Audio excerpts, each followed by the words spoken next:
Hey, it's Brock here from Rock Hill Farms, and I've got a neighbor that lives a few miles away that sent me a message and said the water line has frozen under his concrete driveway, and he's been trying to cut through the driveway to get down there and fix it. He's rented a concrete saw and he can't get it busted up.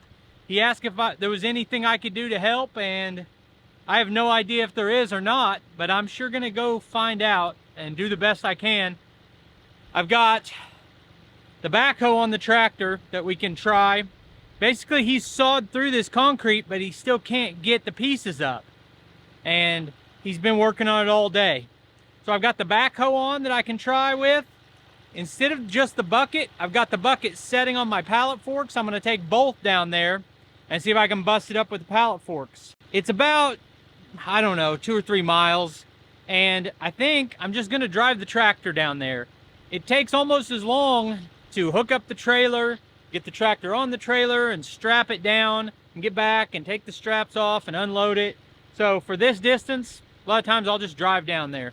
All right, I think it'll take about 15 minutes to drive down there. This has a top speed of 16 miles an hour, 15, something like that.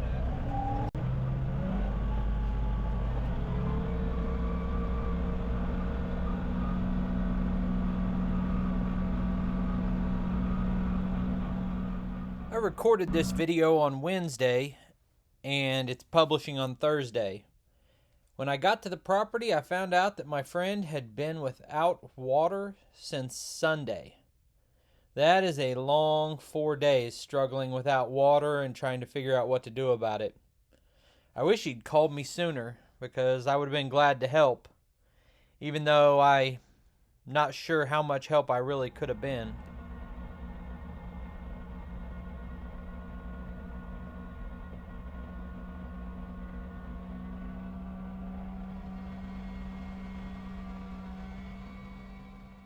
Okay, so there's a freeze-proof faucet here that may have already been messed up, but it's frozen and leaking now.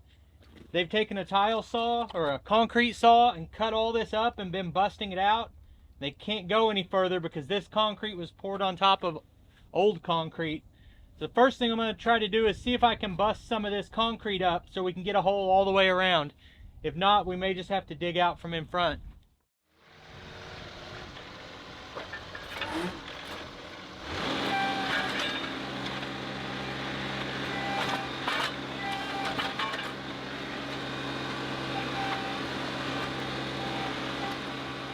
So you can see there next to the tractor is just a normal slab. Looks like it's probably 4-inch thick concrete. And the picture he sent me was that 4-inch slab of concrete, and it already had cuts in it. I thought surely I can get my forks under it and just rip that out of the ground. What neither of us realized is that 4-inch thick slab only goes back so far.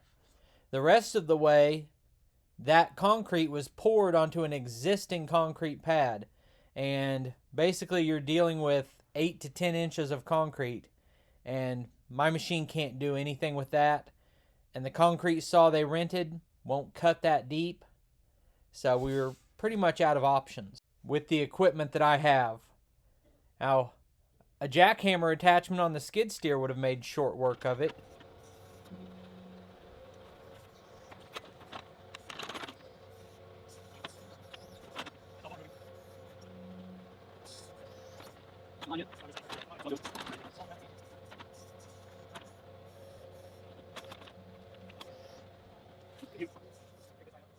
Since we were not able to bust the concrete out, what we're trying to do is dig down and find the pipe and then dig back up under the concrete to find the leak. And anytime you're trying to dig around a pipe, you've got to be really slow and careful. This footage is playing at 4 times speed, but I was actually going really, really slow. And spoiler alert, I did not damage the existing pipe.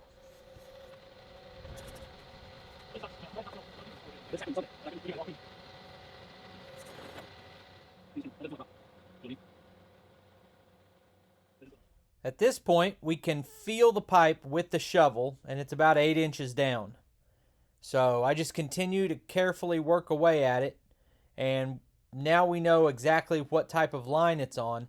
So I kind of dig out on each side of it more than right above it. Now, this water had been leaking for a while, and it's been really rainy, so the ground is super saturated. And the biggest problem we had is the more we pull out of the hole, the more it just fills with water.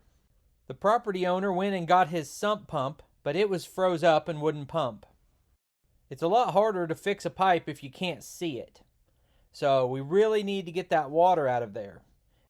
Since we didn't have a working pump, I suggested the best course of action is to dig a little trench off to the side that is lower than the pipe we're repairing, so the water could at least run downhill. I just had to go really slow, run the throttle down low so the machine wasn't jerky, and that plan worked. Occasions like this are a good reason why a tractor backhoe is worth it. I've talked before comparing which makes more financial sense, renting mini excavators every time you need one, or spending the high dollar amount up front to have the backhoe. Well, there wasn't anywhere open tonight that would have rented us a backhoe, and they really wanted water the next day. So that level of convenience is why I'm glad I decided to buy my unit. I like using the machines as much as I can, but once the pipe is exposed, there comes a point when you've got to get down in the hole and just clean it up. And that's where we're at now. So it was about 5:30 p.m. and we didn't have the plumbing supplies we needed, but we decided with a low temperature tonight of 21 degrees that we could probably keep it from freezing with a little bit of pipe insulation and some running water in the house. And then I could come back the following day and fill the hole in with the tractor. Because of our work conditions and the fact I was on someone else's property, I didn't film every little step of this the way I normally would have. But you can see right here where we've fully accessed the damaged section of pipe. This is 1-inch PVC, which we didn't have, so we needed a trip to Home Depot. And this last image is after the repair was made. The part that is a different color is the new pipe. So, as I always say, it felt really good to be able to help a neighbor out and get his family running water again, even though I only played a small part in it.